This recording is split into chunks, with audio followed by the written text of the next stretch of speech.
welcome to another exciting episode of Get Behind Me Now, Stay There. Today we have on Sergio Magana. Sergio, so good to see you again. We saw you last year. Yeah. When you were here. It looked like yesterday. It does look like, well, you look like yesterday. I look like they aged a few years. I must be having bad dreams, you know? You think Probably, yeah. That's probably what it is. Yeah. Yeah. Well, No, but you don't look as a bad dream. Don't worry. Well, I understand. You have you're here in Ashland. We're in Ashland, Oregon, right now, and you are going to be doing a workshop on the Obsidian Mirror. Obsidian Mirror, yeah. Obsidian Mirror, and for all of our listeners out there and our viewing audience, talk a little about the Obsidian Mirror. You know what it means, and you know. Yeah. Obsidian, it's like a volcanic rock that is black. For the ancient tradition of Mexico, the first energy, in order to create, had to reflect herself or himself. So, to create like a subject and an object. And for the tradition, all these creation, you, me, are in the mirror. So it's the place where everything is like kind of reflecting. So they call it Tezcatlipoca, that means a smoking mirror, because we are all, for the tradition, in the mirror, but we are so fascinated by, like, hypnotized by the reflection, that we have believed that we are this one, and we have forgot the one that reflects. So for the tradition, it's like the most sacred object. To stop not just being the reflection, and to begin being again the one that reflects and the reflection. Okay, so if I'm following you, it's like you look at the Obsidian Mirror, or like with all people. This is just like, I'm from a layman's point of view. I'm thinking, okay, so when I look in the mirror, I'm believing the reflection. Yeah. Instead of like, you know, who I really am. Yeah. Like, okay, I'm this person, but when I look in that mirror, you know, the mirror tells me, okay, you're this person. But if you think no one knows who really is, what you know about you, at least your face and those things, you only know your reflection. Exactly. It's like the, you know, like if you look in a well, you know, and you see your reflection, what you see is only on the surface. Yeah, and it's quite deep, because even we only know our reflection, and our reflection, for example, your right hand is your left, so it's in reverse. Right. So that makes like for the tradition, the belief that this reality is quite tricky. Oh, okay. So, and for us it's so important, because we say where we created, because all what we think it's our reality is only is that reflection.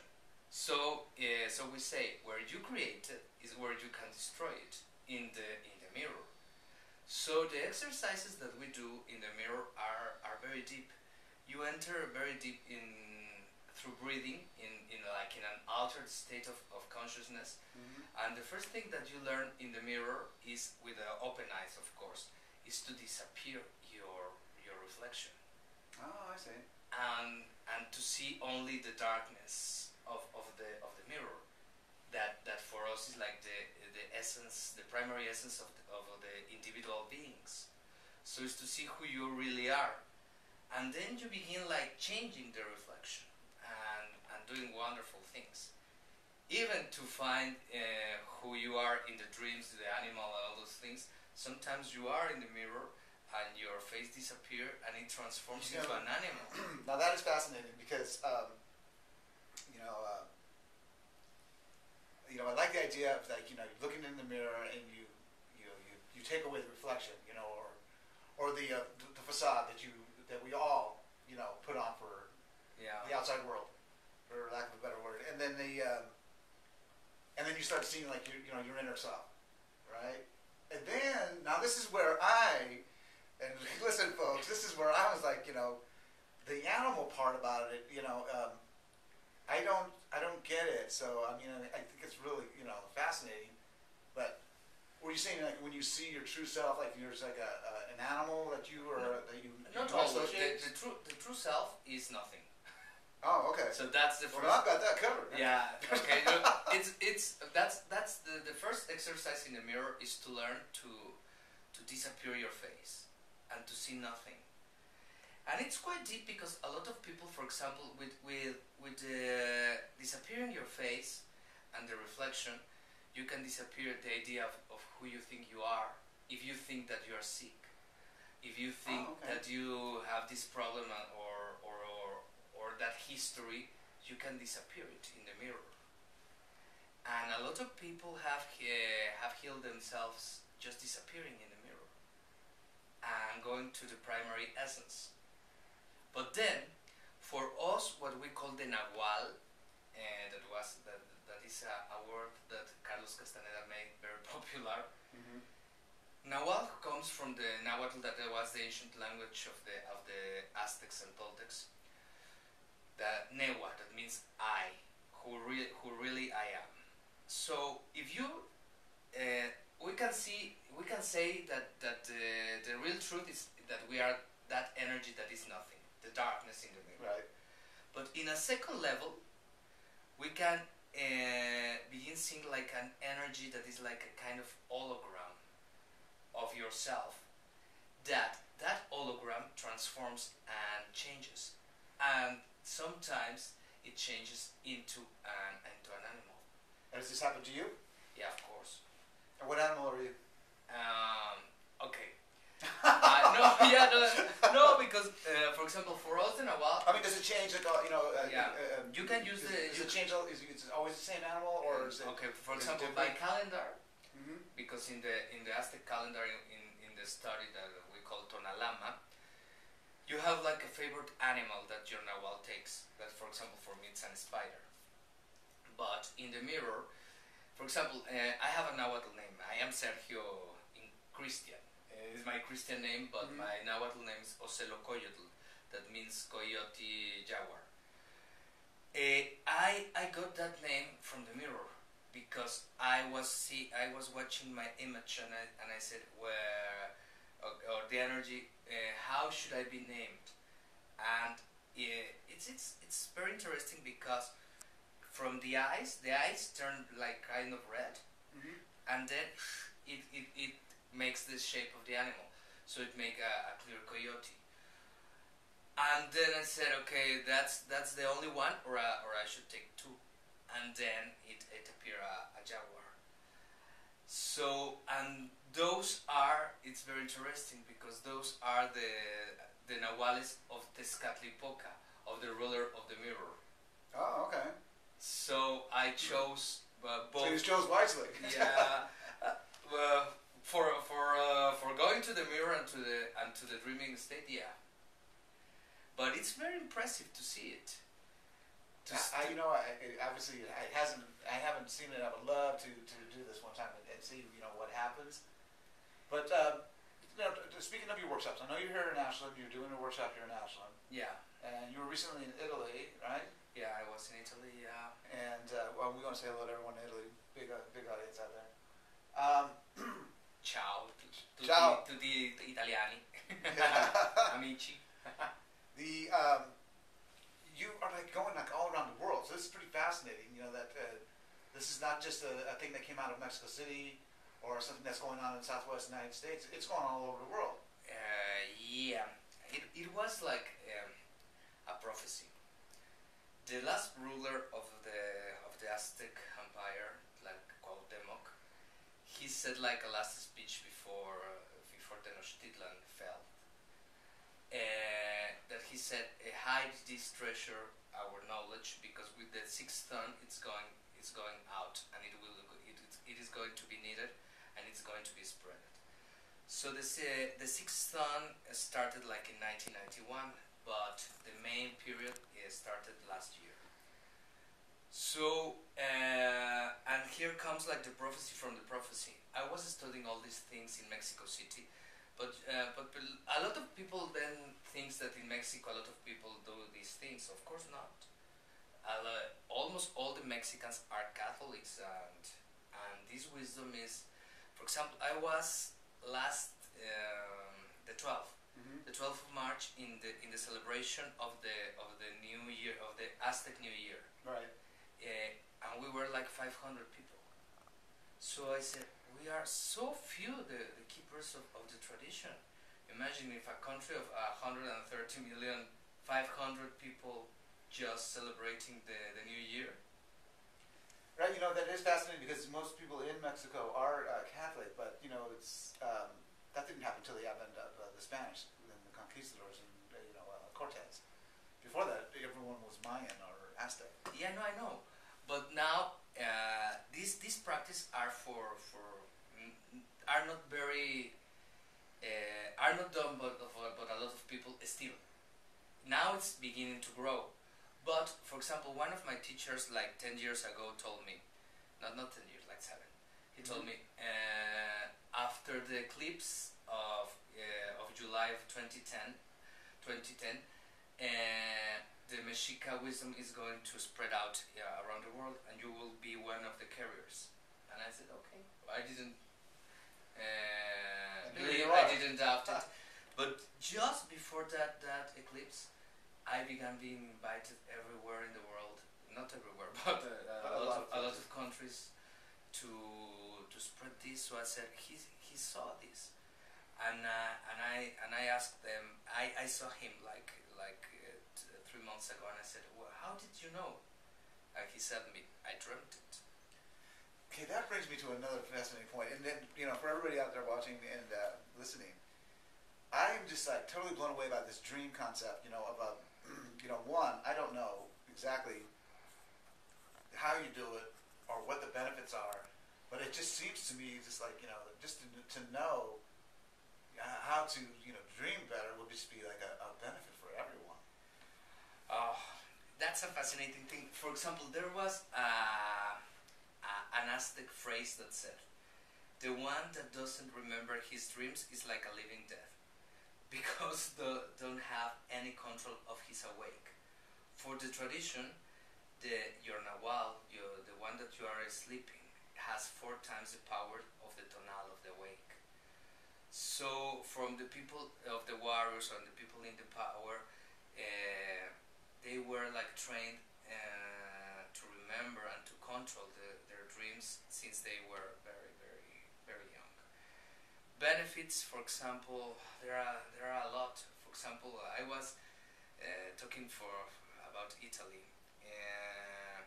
One of my Italian students, he began planting dreams and all those things, and now he lives in Mexico because he's so fascinated and he's looking for the hidden teachers of the dreaming.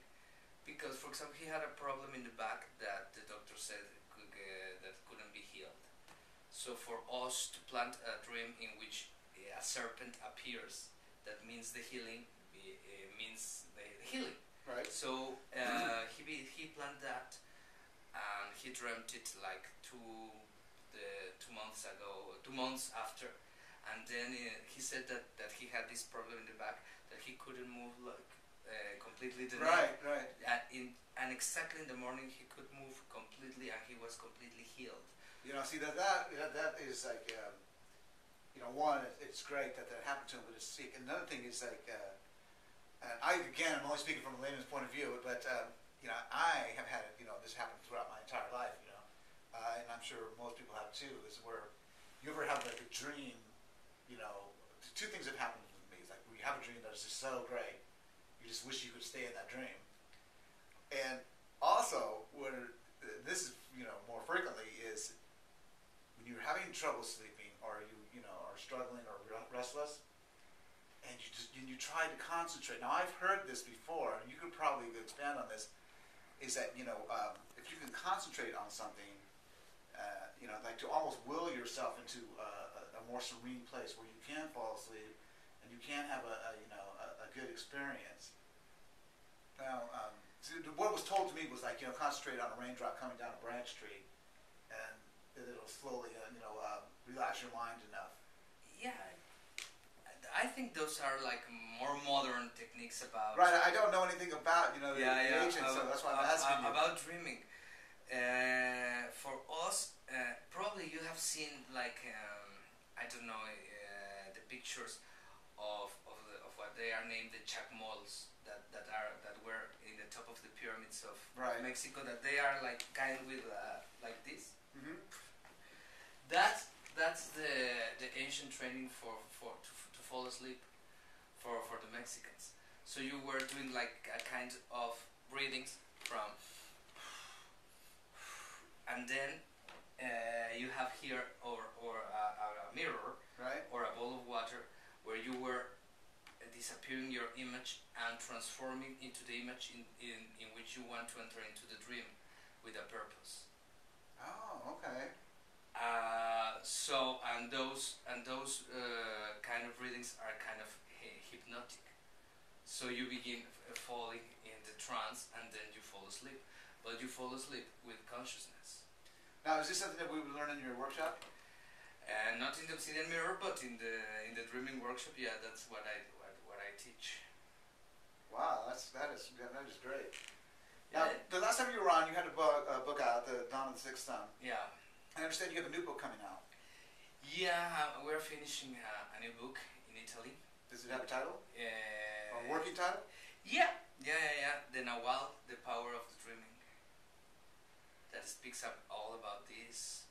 The language of dream, how to cancel dreams, how to plant, the places where you can go dreaming, how to split yourself and to see from the Nahual, the Tonal, a lot of things of the science of dreaming of, because I don't know, not even the Mexicans know, but Mexico means Metzli-Xichtlico, that means the place of the navel of the moon. I did not know that. Yeah, it's fascinating, and it's referred to the dreaming state. Now, when will this book be available, or do you guys have a target date? We are going out in Italy like in October, so probably I think in English it would be next year. Okay. Yeah, but it goes quickly. It does. Because it almost seems like just yesterday we were having a conversation. Yeah. And like I say, you look the same, which is really kind of a drag for me because we know I have aged. But so, what else is going on with you now that you're here in Ashland? You're going to be doing the workshop, and where do you go from here? What's the next city for the workshop? I'm going to next month to Toronto. Oh, Canada. Yeah. Then I'm going to London in May and in June, and to Italy again, to Amsterdam, and in July I'm going to Stockholm. Wow. Is my first workshop there. And here again in Ashland it will be like in October, I think, and in Boston in September. I don't know, I'm all around. Right, it seems like it. Yeah. Do you get to practice any of your dream technologies on the planes? Yeah, in every land. Oh yeah! Wow, that's quite a schedule. Yeah, it's getting. It's a prophecy, but sometimes they say, I want other one to come out, also to share it. Do you find when you're in all these different countries that when you sit down with the new people, new cultures, new languages, it's all become like really exciting and fresh? Yeah, after some time it becomes getting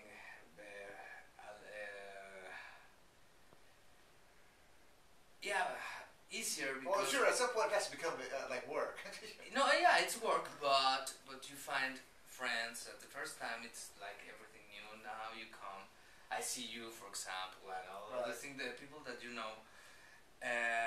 But for me, what is exciting is to see how the different cultures, for example, the Italians dream similar to the Italians, the Americans to the Americans. How this geographical situation influence how you dream, the perception, all those things. Is there a big difference, say between America and Italy? Is there a big difference in the dreams? In the dreams, for example, yeah, it's like that. For example, the kind of dreams of Italians are much more dramatic. They say and appear blood and all these kind of things, like the culture. So for me, that kind of research, personal research, of when the people begin asking about their dreams and seeing how are also influenced by, I don't know if the land or the culture, it's so interesting. Oh, that is fascinating. Well, I'd be remiss if I didn't say America. What are our dreams generally like? Are we dramatic? Are we more business oriented? No. The dreams, for example, of people of America have to be a lot more with emotions and with with all these things, but with less drama, not with and I appear blood and I felt my blood and all those. So basically the same emotions, but expressed in a different way. Yeah, like smoother. Okay, so where will your workshop be taking place in Ashland? Oh gosh, in the barn. Okay. I don't have any idea. I think I know where it is. It's up in the hills there. So you're going to Toronto next? Yeah. Okay. To Toronto next month. Now, I know you have a website. Yeah, it's Sergio Magana. .com. Okay, and you have a Facebook page as well. Yeah. I know that you can get the Dawn of the Sixth Sun is available on Amazon. Yeah. And all over the place. In your new book coming out, the Noel. Yeah, I think it will be available. Sometime in Italy, it'll be available in October. In the United States, maybe 2014. Yeah, but that was interesting also about the prophecy. My teacher, when he told me, you will be one of the carriers after the eclipse, and he told me, and you will begin in Italy. And then I said, why Italy? And he said, because the Catholicism and the order that came from Europe to America was based in Italy. So now, like the new order or the sharing will begin in Italy, and that was incredible because also Italy is the place after Mexico where more people are having workshops and all those things. But also the publishing house came, and I didn't make any effort. They just came to me and all those things, and I said, like completely like the prophecy. It just all fell in place. Yeah. Well, I wish your teacher would come to me and say, hey, get behind me downstairs, or you need to go to Italy. I'd say, well, the people and the food is wonderful. Oh, yeah, I imagine so. Sergio, it's been great having you on again. And we really look forward to seeing you next time around again as well. Thank you very much. And we want to tell everybody, be sure to check out our workshop when it comes to your area if you happen to be in Toronto, Canada. Where, by the way, we have a friend that lives there, Alien Dave, they call him. He's a singer, pretty big singer in Canada. And I'll have to let him know that you're going to be in Toronto. Okay. And he lives it will there. be a pleasure. All right. Well, thank you so much, sir. Thank you. All right.